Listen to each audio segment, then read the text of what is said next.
ലോക്സഭാ തിരഞ്ഞെടുപ്പ് അടുത്തിരിക്കുകയാണ്. സ്ഥാനാർത്ഥി നിർണയവും സ്ഥാനാർത്ഥികൾക്കെതിരെ ആരോപണ പ്രത്യാരോപണങ്ങളും സമൂഹ മാധ്യമങ്ങളിൽ ചൂടുപിടിച്ച് നടക്കുന്നുമുണ്ട്. അത്തരത്തിൽ ചൂടുപിടിച്ച ഒരു ചർച്ചയുടെ വസ്തുതയാണ് നമ്മൾ പരിശോധിക്കുന്നത്. അഴീക്കോട് മുനമ്പം പാലത്തിന്റെ കാര്യത്തിൽ വാക്ക് പാലിക്കാത്തയാളാണ് LDF സ്ഥാനാർത്ഥിയും മുൻ മന്ത്രിയുമായ VS സുനിൽകുമാർ എന്ന അവകാശവാദവുമായുള്ള പ്രചാരണമാണ് സമൂഹ മാധ്യമങ്ങളിൽ വ്യാപകമായി നടക്കുന്നത്. വികസന നായകൻ VS സുനിൽകുമാർ 20 വർഷം മുൻപ് അഴീക്കോട് മുനമ്പം പാലത്തിന് തറക്കല്ലിട്ടിരുന്നു. അതിപ്പോഴും തറയും കല്ലുമായി കിടക്കുന്നു എന്നുള്ള കുറിപ്പിനൊപ്പമാണ് പോസ്റ്റ് പ്രചരിക്കുന്നത്. ലോക്സഭാ തെരഞ്ഞെടുപ്പിൽ ഏറെ ചർച്ച ചെയ്യപ്പെടുന്നതും കേരളം ആവേശത്തോടെ ഫലം കാത്തിരിക്കുന്നതുമായ മണ്ഡലമാണ് തൃശൂർ.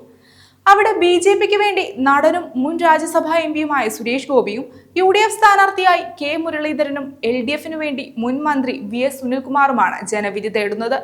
അതിനിടയിലാണ് LDF സ്ഥാനാർത്ഥിക്കെതിരെ ഇങ്ങനെയൊരു പ്രചരണം നടക്കുന്നത്. പ്രചരണത്തിന്റെ വസ്തുത പരിശോധിക്കാം.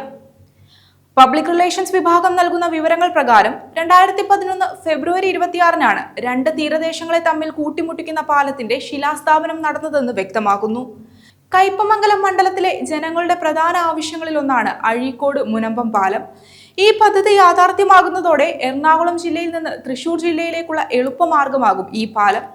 അഴീക്കോട് നിന്ന് കേരളത്തിന്റെ വടക്കൻ മേഖലകളിലേക്ക് ഏറ്റവും എളുപ്പമാർഗത്തിൽ എത്തിച്ചേരാനും തെക്കൻ ജില്ലകളിൽ നിന്ന് വൈപ്പിൻകര വഴി ഗതാഗത കുരുക്കുകളില്ലാതെ കടന്നുപോകാനും സാധിക്കുമെന്നും സാങ്കേതിക പ്രശ്നങ്ങൾ കാരണം സ്ഥലമേറ്റെടുപ്പ് വൈകിയതാണ് പദ്ധതി നീണ്ടുപോകാൻ കാരണമായതെന്നും റിപ്പോർട്ടുകൾ പറയുന്നു.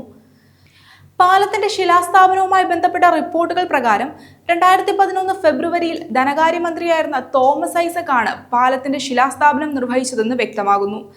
തോമസ് ഐസക്കിനെ കൂടാതെ അന്നത്തെ റവന്യൂ മന്ത്രി KP രാജേന്ദ്രനും പൊതുമരാമത്ത് മന്ത്രിയായിരുന്ന M Vijayakumar, MK Purushothaman, MLA MPമാർ തുടങ്ങിയവർ പങ്കെടുത്തതായാണ് റിപ്പോർട്ടുകൾ പറയുന്നത്.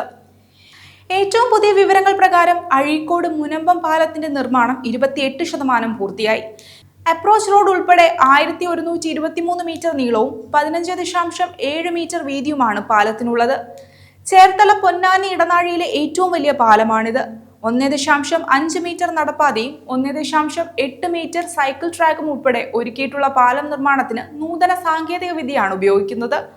പാലത്തിന്റെ നിർമ്മാണം 2025-ൽ പൂർത്തീകരിക്കുമെന്നാണ് പൊതുമരാമത്ത് മന്ത്രി മുഹമ്മദ് റിയാസ് വ്യക്തമാക്കുന്നത്.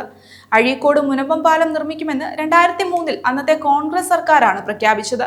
എന്നാൽ പല കാരണങ്ങൾ കൊണ്ട് പാലത്തിന്റെ പണി പൂർത്തിയാക്കാൻ സാധിക്കാതെ നീണ്ടുപോകുകയായിരുന്നു. ഇതോടെ ലഭ്യമായ വിവരങ്ങൾ പരിശോധിച്ച് വിലയിരുത്തുമ്പോൾ അഴീക്കോട് മുനമ്പം പാലം നിർമ്മാണത്തിന് 20 വർഷം മുൻപ് ശിലാസ്ഥാപനം നടത്തിയത് VS സുനിൽകുമാർ ആണെന്ന അവകാശവാദം തെറ്റാണെന്ന് വ്യക്തമാകും.